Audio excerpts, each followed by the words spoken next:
इस ज़िंदगी में आगे निकलने की होड़ में लोगों को इतना तनाव में लाकर खड़ा कर दिया है। वो हर वक्त स्ट्रेस में रहते हैं। घर में हो तो सुकून नहीं, ऑफिस में हो तो सुकून नहीं, दोस्तों के बीच में हो तब भी सुकून नहीं। सुकून तलाशने की कोशिश तो करते हैं मगर आसानी से मिलता नहीं है। अब ये सुकून कैसे मिले? किसी को अपने छोटे भाई की पढ़ाई की चिंता है, तो किसी को घर की जिम्मेदारियां, तो किसी को बहन की शादी, तो किसी को अपना घर बनाना है।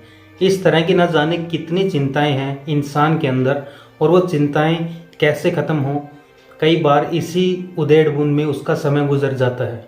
आज की जो कहानी में ऐसा ही कुछ होता है और दो अलग अलग तरह के पक्ष होते हैं। दोनों ही अपना स्ट्रेस ख़त्म करना चाहते हैं, मगर स्ट्रेस ख़त्म करने के चक्कर में एक व्यक्ति की जान चली जाती है। नमस्कार, मेरा नाम है मोहित और सभी का स्वागत है इस चैनल पर। आज की जो सच्ची घटना मैं सुनाने जा रहा हूँ, ये सच्ची घटना मध्य प्रदेश के इंदौर की है। दरअसल इंदौर का एक इलाका है महालक्ष्मी नगर, AMR3। यहाँ पर 5 दोस्त होते हैं जिनका नाम है मोहित, हेमराज, जितेंद्र, सतीश और देवांशु मिश्रा।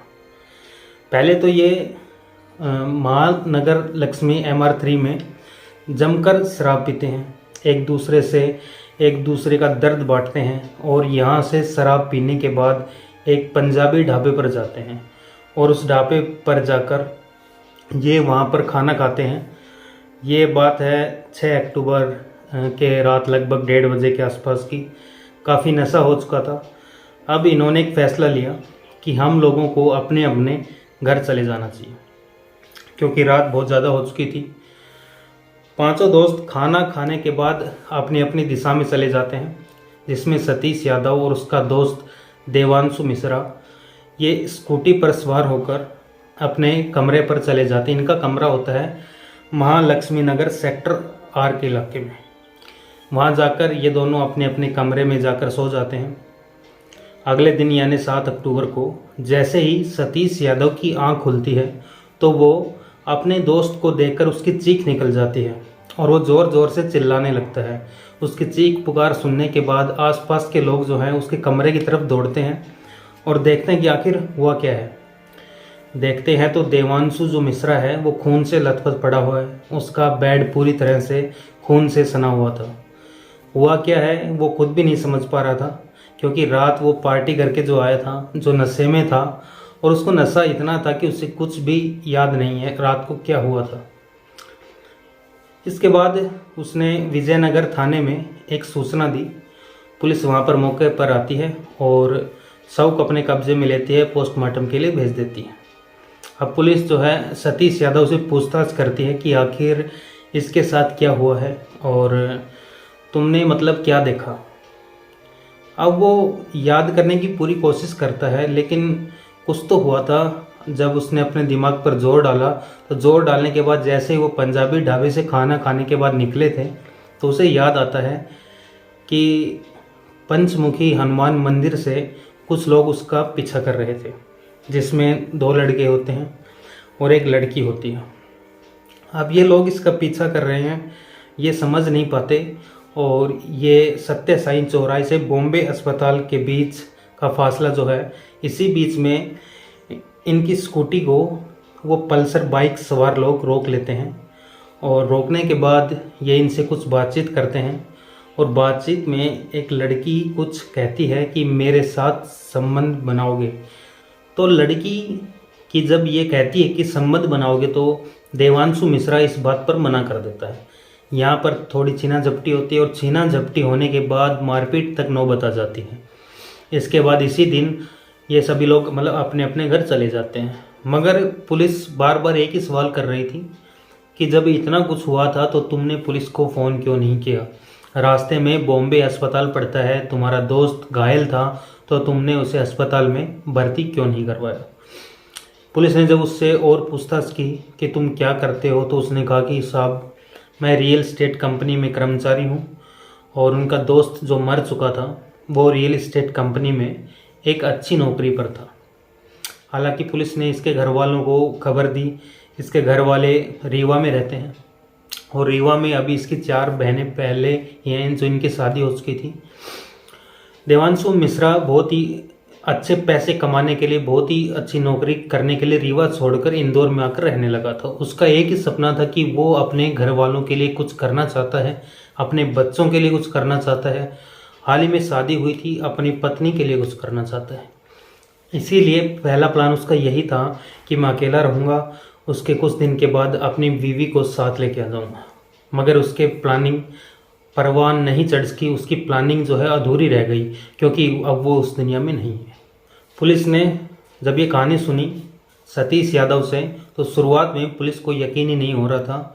और उस हनुमान मंदिर से लेकर महालक्ष्मी 8 सेक्टर तक जितनी भी मोटरसाइकिल आई हैं, गई हैं, उन सभी मोटरसाइकिल को पुलिस ने खंगालना स्टार्ट कर दिया। लगभग 1000 मोटरसाइकिल रडार पर थी, मगर ना तो वो 2 लड़के दिखाई दे रहे थे और ना ही उनके साथ एक लड़की दिखाई दे रही थी। पुलिस बहुत ही ज़्यादा परेशान हो चुकी थी। पुलिस ने एक बार फिर उस इलाके की सीसीटीवी कैमरे थे उनको भी खंगालना स्टार्ट कर दिया। सीसीटीवी कैमरों में ऐसा कुछ हाथ ही नहीं लग रहा था।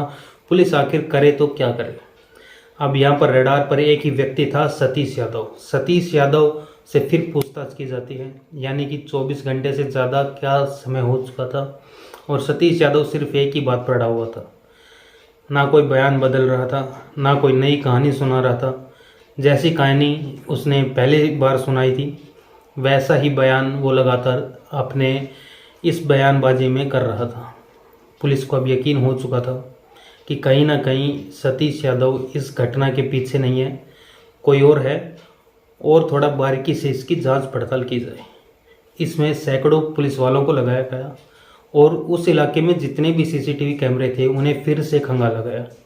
आखिरकार पुलिस को वो बाइक सवार और वो लड़की मिल जाते हैं जिसके पुलिस को तलाश थी। उसी हनुमान मंदिर से उसका पीछा करते हुए स्कूटी का 3 लोग एक बाइक पर जा रहे हैं और ये सत्य साई चौराहे से बॉम्बे जो अस्पताल होता है उसके पास पहुंच जाते हैं।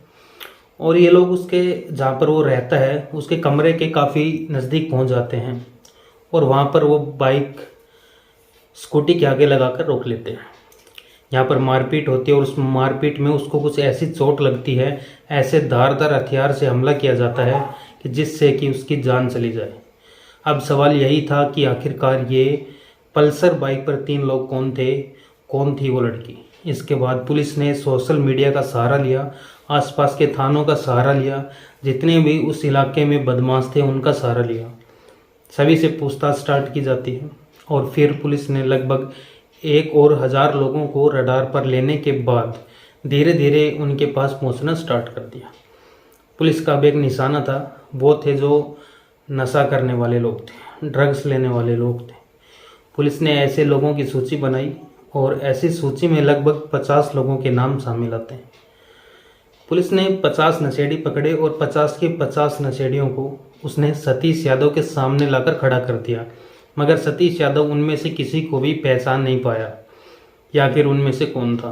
पुलिस ने फिर एक बार और कोशिश की, अपने खबरी जो होते हैं उनको लगाया और पुलिस को एक अल्लू नाम का व्यक्ति मिलता है और उसका एक दोस्त है आलिम।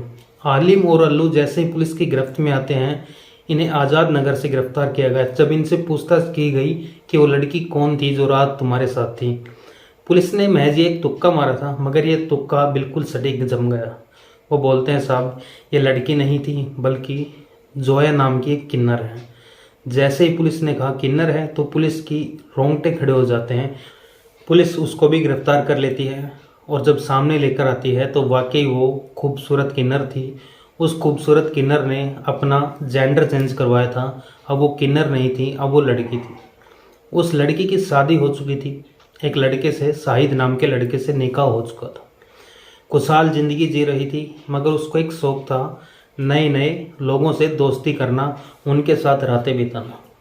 उस रात में वो रात बिताने के लिए ही अपना स्ट्रेस दूर करने के लिए एक लड़के की तलाश में थी और वो लड़का था देवांशु मिश्रा। दोनों ने पीछा किया और जैसे कि स्कूटी के पास पहुंचे, दोनों ने एक डिमांड की थी कि क्या आप मेरे साथ रात बिताओगे। मगर देवांशु को ये बात कुछ अटपटी लगी। आखिरकार कोई महिला एक व्यक्ति से ऐसे कैसे बोल सकती है, वो भी जब 4 लोग मौके पर मौजूद हों। तो देवांशु को ये चीज़ अटपटी लगी थी। देवांशु ने मना किया। दोनों बाइक के साथ चल रहे हैं, यानी कि स्कूटी एक तरफ चल रही है और बाइक एक तरफ चल रही है। उधर आलिम, अल्लू और ये जोया बैठे हुए थे अपनी बाइक पर। बाइक साथ साथ चल रही है और वो डिमांड कर रही है। जब उसने इस बात को डिनाई कर दिया, इनकार कर दिया, तब एक लड़के ने, आलिम ने, सतीश के गिरेबान पर झपट्टा मारा और उसकी सोने की चैन तोड़ ली। इसी बीच में उसके सोने की चैन तोड़ ली थी। अब ये रुक जाते हैं और सड़क के बीचों बीच इन लोगों के बीच हाथापाई स्टार्ट हो जाती है। और हाथापाई शुरू होने के साथ ही इसके इशारे पर, मतलब जोए के इशारे पर, ये आलिम और अल्लू ने उस पर हमला बोल दिया। उसके हाथ में धारदार हथियार थे और धारदार हथियार से उन्होंने इतने वार किए बेहिसाब। मतलब वो नशे में था, इसलिए समझ नहीं पाया। अपने दोस्त को स्कूटी पर बैठाते हुए, क्योंकि घर कमरे के बहुत करीब था, ले जाकर उसने उसे बेड पर लेटा दिया। मगर जैसे ही सुबह अगले दिन आँख खुलती है 7 अक्टूबर को, तो वो देखता है कि वो घायल था। वो समझ ही नहीं पाया कि मुझे पुलिस को सूचना देनी चाहिए। वो समझ ही नहीं पाया कि उसका इलाज भी कराना है। ना वो इलाज करा पाया, ना ही वो पुलिस को सूचना दे पाया। यहाँ पर लापरवाही के आरोप में सतीश यादव को भी हिरासत में लिया गया है। उस पर जो भी चार्जेस बनते हैं पुलिस उसको भी दोषी मान रही है। और साथ ही अल्लू, आलिम और जोया को भी दोषी मानते हुए उनके खिलाफ गंभीर धाराओं में मुकदमा दर्ज कर लिया गया है। इन तीनों को जेल भेजा जा चुका है। दोस्तों, जब सतीश से पूछा गया था कि तुम लोग इतनी रात में क्या कर रहे थे, तो वो बोलता है कि हम लोग दोस्त हैं और अपना स्ट्रेस दूर करने के लिए, किसी को नौकरी का स्ट्रेस था तो किसी को परिवार का स्ट्रेस था, सभी लोग कहीं ना कहीं परेशानी के बीच से गुजर रहे थे। दोस्तों के बीच बैठकर खुशियां तलाशते हैं वो लोग। और हफ्ते में या 2 हफ्ते में एक न एक पार्टी होती है और ये 5 दोस्त एक दूसरे से बातें शेयर करते हैं। इन 5 की दोस्ती वाकई में बहुत अच्छी थी। जो बाकी हेमराज, जितेंद्र और मोहित, जो 3 दोस्त होते हैं, जब इन्हें पता चलता है कि देवांशु की मौत हो चुकी है तो उनका भी रो रो कर बुरा हाल हो जाता है। दोस्तों, पार्टियां होनी ज़रूर चाहिए, दोस्तों के बीच समय बिताना चाहिए, मगर इतनी रात नहीं होनी चाहिए जिससे कि आपके लिए दिक्कतें खड़ी हो जाएं। इस कहानी को सुनाने का उद्देश्य आप लोगों को सचेत करना है, आप लोगों को जागरूक करना है। आप जहाँ भी रहें अपना ख्याल रखें, सुरक्षित रहें। धन्यवाद।